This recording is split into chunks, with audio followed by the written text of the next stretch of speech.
রহমতের নবী বললেন, আমার একটা ছেলেও আমি 4 কন্যার বাবা।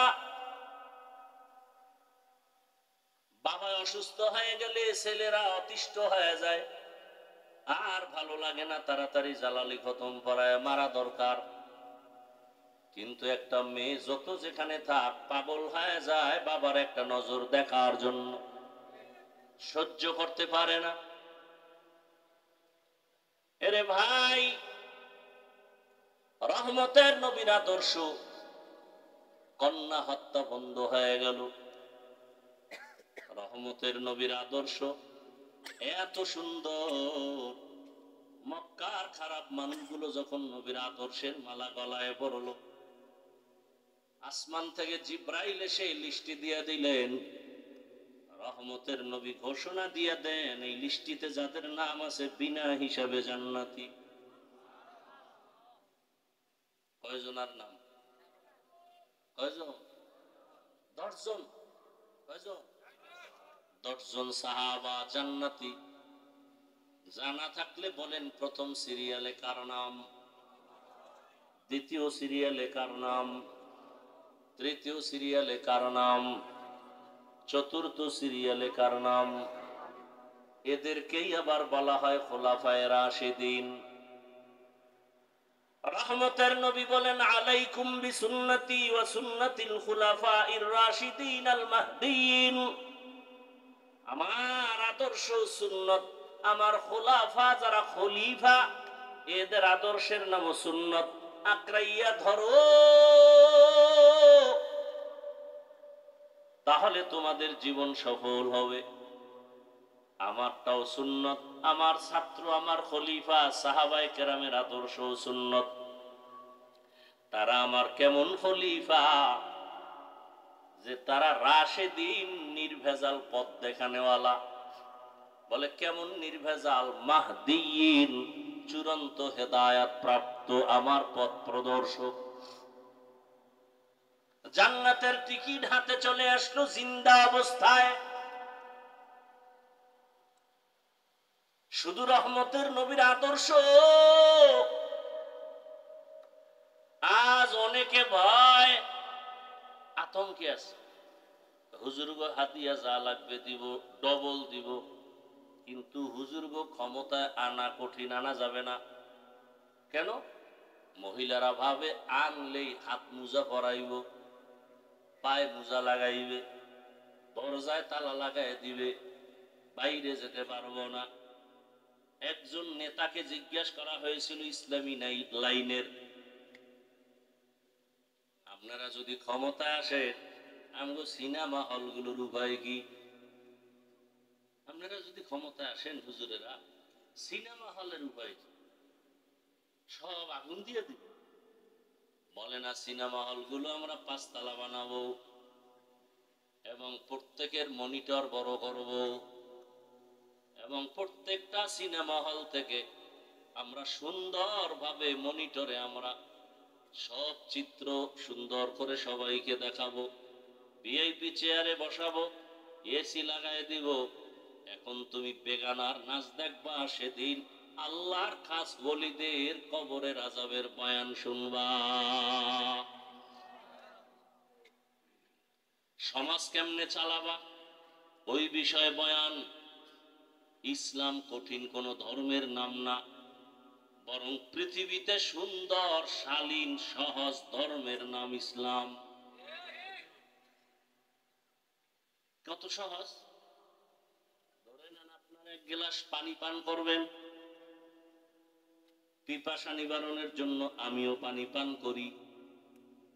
আপনি বাম হাতে পানিটা এক টানে পান করলেন, আমিও পান করলাম, তবে ডান হাতে 3 বারে করলাম।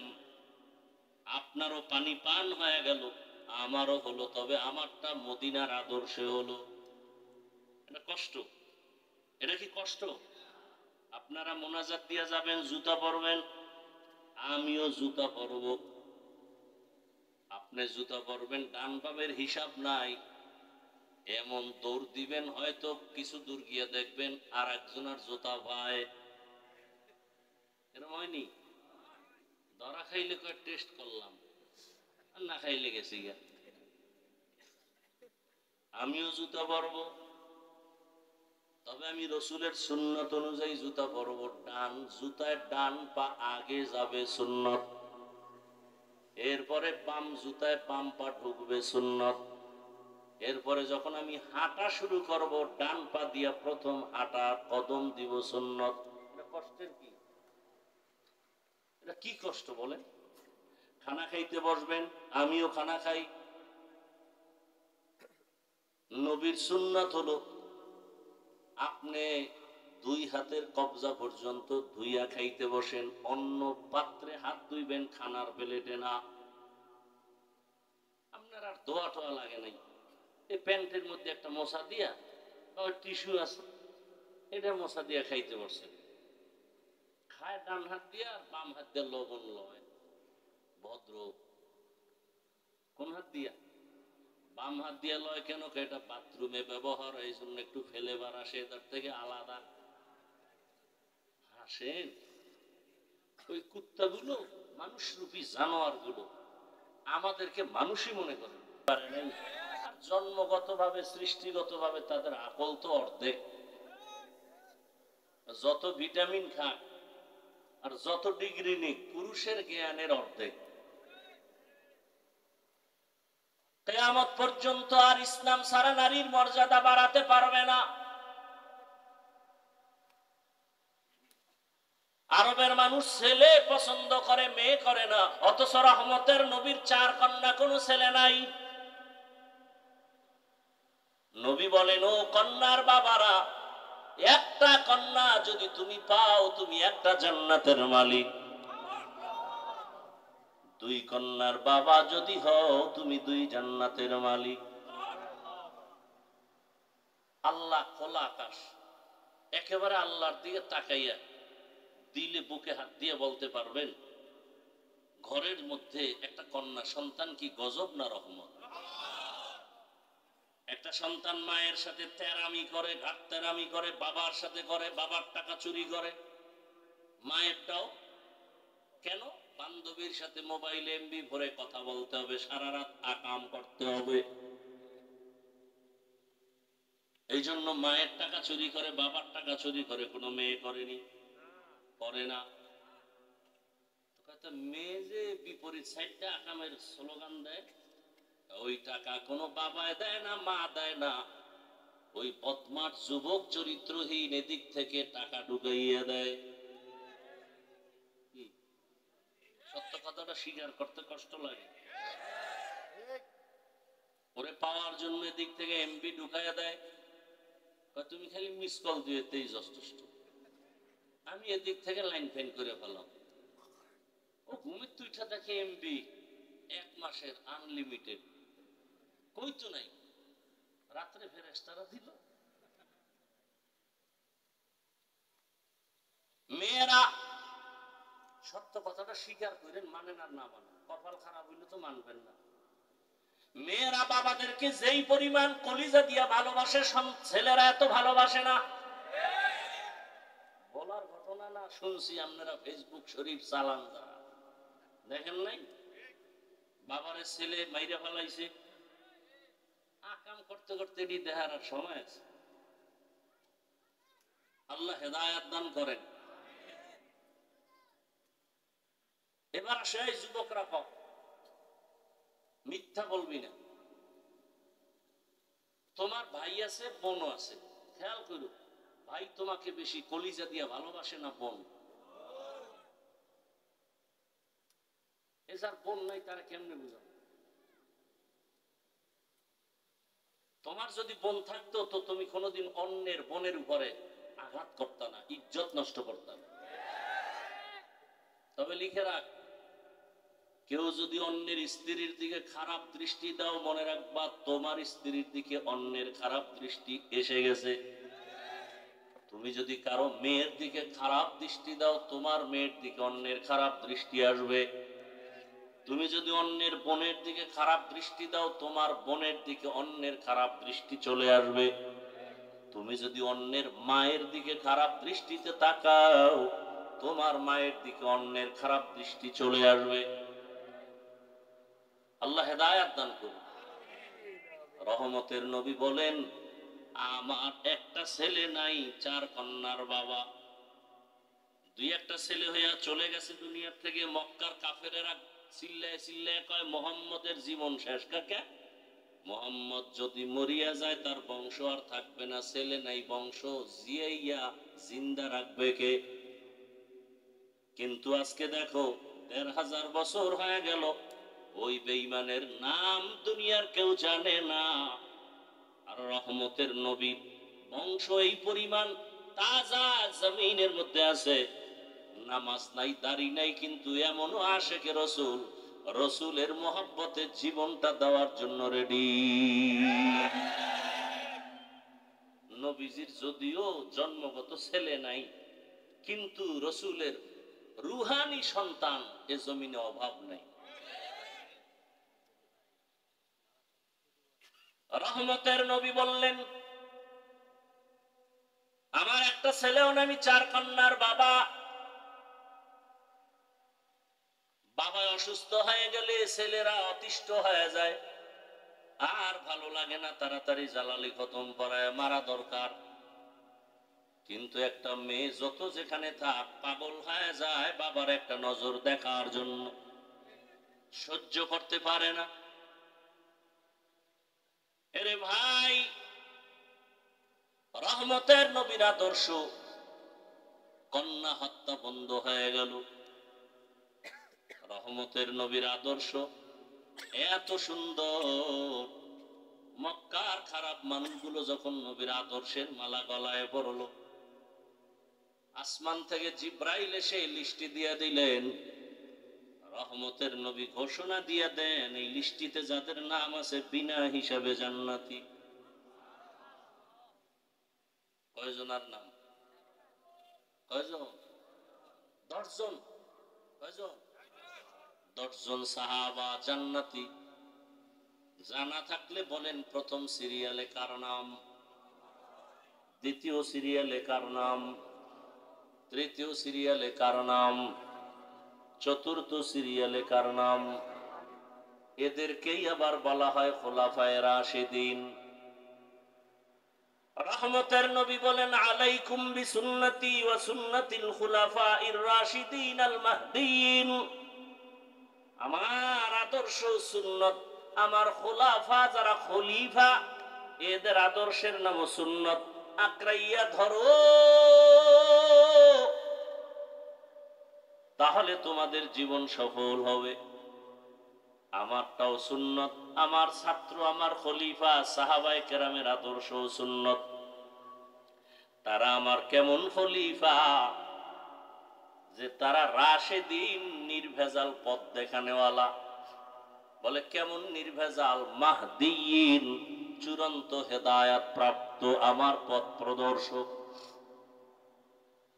জান্নাতের টিকিট হাতে চলে আসলো জিন্দা অবস্থায়। শুধু রহমতের নবীর আদর্শ, আজ অনেকে ভয় আতঙ্কে আছে। হুজুরগো হাতিয়া যা লাগবে দিব, ডবল দিব, কিন্তু হুজুরগো ক্ষমতায় আনা কঠিন, আনা যাবে না। কেন? মহিলারা ভাবে আনলেই হাত মোজা পরাইব, পায়ে মোজা লাগাইবে, দরজায় তালা লাগাই দিবে, বাইরে যেতে পারবো না। একজন নেতাকে জিজ্ঞাসা করা হয়েছিল ইসলামী লাইনের, আপনারা যদি ক্ষমতায় আসেন আমগো সিনেমা হলগুলোর উপায় কি? আপনারা যদি ক্ষমতায় আসেন হুজুরেরা, সিনেমা হলের উপায় কি? সব আগুন দিয়ে দিব। বলে না, সিনেমা হলগুলো আমরা 5 তলা বানাবো এবং প্রত্যেকের মনিটর বড় করব, এবং প্রত্যেকটা সিনেমা হল থেকে আমরা সুন্দরভাবে মনিটরে আমরা সব চিত্র সুন্দর করে সবাইকে দেখাবো, ভিআইপি চেয়ারে বসাবো, এসি লাগাই দিব। এখন তুমি বেগানার নাচ দেখবা, সেদিন আল্লাহর খাস ওলিদের কবরের আযাবের বয়ান শুনবা। সমাজ কেমনে চালাবা ওই বিষয়ে বয়ান। ইসলাম কঠিন কোন ধর্মের নাম না, বরং পৃথিবীতে সুন্দর শালীন সহজ ধর্মের নাম ইসলাম। কত সহজ। ধরে নেন আপনারা এক গ্লাস পানি পান করবেন, পিপাসা নিবারণের জন্য আমিও পানি পান করি। আপনি বাম হাতে পানিটা এক টানে পান করলেন, আমিও পান করলাম, তবে ডান হাতে 3 বারে করলাম। আপনারও পানি পান হয়ে গেল, আমারও হলো, তবে আমারটা মদিনার আদর্শে হলো। এটা কষ্ট? এটা কি কষ্ট? আপনারা মোনাজাত দিয়ে যাবেন, জুতা পরবেন, আমিও জুতা পরব। আপনি জুতা পরবেন, ডান বামের হিসাব নাই, এমন দৌড় দিবেন, হয়তো কিছু দূর গিয়ে দেখবেন আর একজনের জুতা পায়। এরকম হয়নি? ধরা খাইলে কয় টেস্ট করলাম, আর না খাইলে গেছি গা। আমিও জুতা পরবো, তবে আমি রসুলের সুন্নত অনুযায়ী জুতা পরবো। ডান জুতায় ডান পা আগে যাবে, সুন্নত। এরপরে বাম জুতায় বাম পা ঢুকবে, সুন্নত।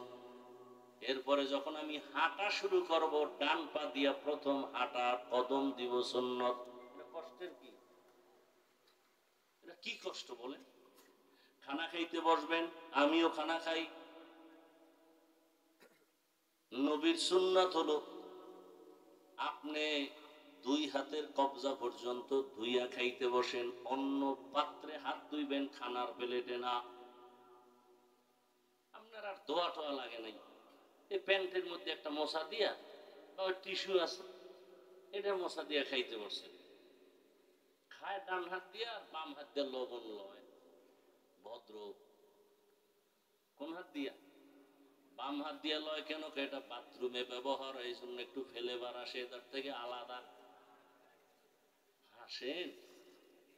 ওই কুত্তাগুলো, মানুষ রূপী জানোয়ার গুলো আমাদেরকে মানুষই মনে করে।